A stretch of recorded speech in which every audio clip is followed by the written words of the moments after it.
In the past couple of months following a verdict by a Missouri jury that held the real estate sector accountable for conspiring to unjustly raise real estate agent fees, Jason Posnick has been inundated with inquiries regarding commissions and shared compensation from his clientele. During my recent 11 listing meetings over the past few weeks, roughly half of my clients were aware of the Sitzer-Burnett lawsuit and trial, raising several queries about it, mentioned the sales director of Chinati Realty Group, headquartered in Massachusetts. Posnick expressed optimism about the way clients have been reacting to the explanations he provided. Interestingly, they seem to be more supportive of real estate agents, Posnick observed. It's been great to see that sentiment. At a recent appointment for a property valued at $2.5 million, the homeowner expressed a strong preference for the traditional way of handling transactions, insisting they wouldn't purchase a property without an agent and were against the idea of directly compensating their buyer's agent. Todd Alperin, an agent with Better Homes and Gardens Real Estate, the Masiello Group, located in southern New Hampshire, has received similar reactions from his clients who are aware of the commission lawsuits. Home sellers are raising concerns about housing affordability, pondering over the financial capabilities of buyers and questioning whether they could suddenly manage additional expenses like a buyer's agent fee, on top of their mortgage down payment and closing costs, Alperin mentioned.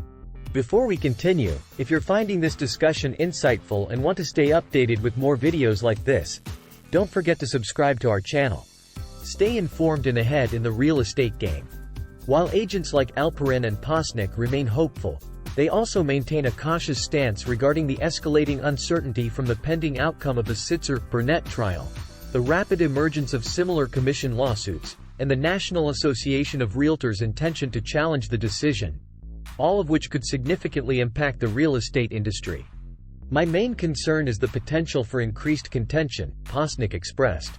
Real estate professionals and salespeople are often driven by emotion, and I worry that this focus on commissions might lead to more defensive attitudes, which could be detrimental to our field. Posnick's worries are echoed by others in the industry. The landscape has shifted from the norm, observed Lee Brown, owner of One Community Real Estate in North Carolina. We've been grappling with an exceptionally low supply market for over 3 years, dealing with high interest rates for about a year and a half. Finding transactions is becoming increasingly difficult. Agents are fatigued from working non-stop for several years. And now, with the holiday season upon us, there's a growing sense of unease. In these trying times, brokers, team leaders, and managers are advising their agents to return to fundamental practices. A smart agent at this moment is actively engaging with both buyers and sellers, Brown noted. They're addressing these concerns, remaining accessible to clarify matters, and also reminding the community that they continue to strive to provide the best service possible for their neighbors and friends in the local area. Brown also advises agents, particularly those new to the field, to seek out a mentor for guidance through what is anticipated to be a turbulent period in the real estate sector. The future landscape is still uncertain, Brown commented. In my view, we are just beginning to feel the effects of these legal battles. It's like the early stages of a storm. Mark Meinhardt, president of Ohio's Sterone Realtors, is focusing on foundational elements, such as buyer's agency agreements, to steer his agents through the challenges posed by the commission lawsuits. There's a lot of ambiguity about how the situation will resolve, Meinhardt remarked regarding the outcome and potential appeals of the Sitzer-Burnett case. One key recommendation we're giving our agents is to secure exclusive buyer agency agreements. Meinhardt noted that, unlike in other regions, buyer's agency agreements are not common in Ohio.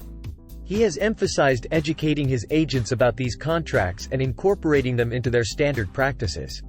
I believe that fostering transparency, clarity, and understanding with clients is crucial, and these agreements aid in achieving that, besides formalizing the relationship between the agent and their client, Meinhardt explained. In Minnesota, where buyer's agency agreements are already standard, Ryan O'Neill, team leader at the Minnesota real estate team under RE/MAX Advantage Plus, is adopting a similar stance. We're tackling this issue head-on, O'Neill stated. Our goal is to make it clear to our clients that there are costs associated with our services, but they also have the choice to approach a listing agent directly without representation. O'Neill is also focusing on preparing his agents to comprehensively explain the home buying process and the services they provide to potential clients. A big part of this is being open to the discussion and not shying away from it, O'Neill concluded. Agents are increasingly finding it necessary to communicate their worth and discuss their fees with potential clients. Presently, 42% of sellers indicate a reluctance to engage an agent who is inflexible on commission fees, as per findings from Clever. Equally, the same proportion of sellers is not aware that the current industry norms require them to cover the buyer's agent fees. This will undergo a significant shift, asserted Luke Babbage, co-founder of Clever. Agents should be spotlighting these issues. Research from Opendoor also sheds light on a misalignment between agents and their clients, a gap that real estate professionals must bridge to thrive in the forthcoming year. Opendoor's recent survey revealed that while 48% of agents believe they are chosen or recommended for prioritizing their clients' best interests, only 30% of home sellers identified this as a key benefit in their relationship with agents. Despite the prevailing uncertainty and the complex challenges of the housing market and broader economic conditions, agents remain optimistic about their prospects for success. The industry is facing considerable stress, O'Neill commented. Many agents and brokers are grappling with uncertainties about their future and the broader impact on the sector. However, we must remember that adaptation is a continuous process. Being aware of consumer needs and concentrating on what's within our control is crucial. Throughout my career, I've witnessed shifts in practices and regulations.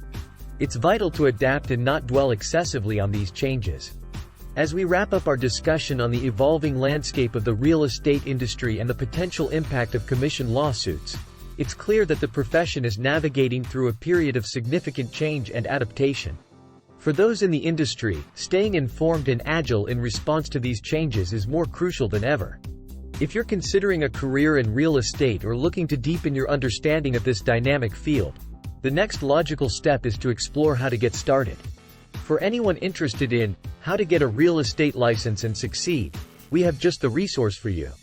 Click on the video displayed on the screen to gain insights into securing your license and excelling in this competitive yet rewarding industry.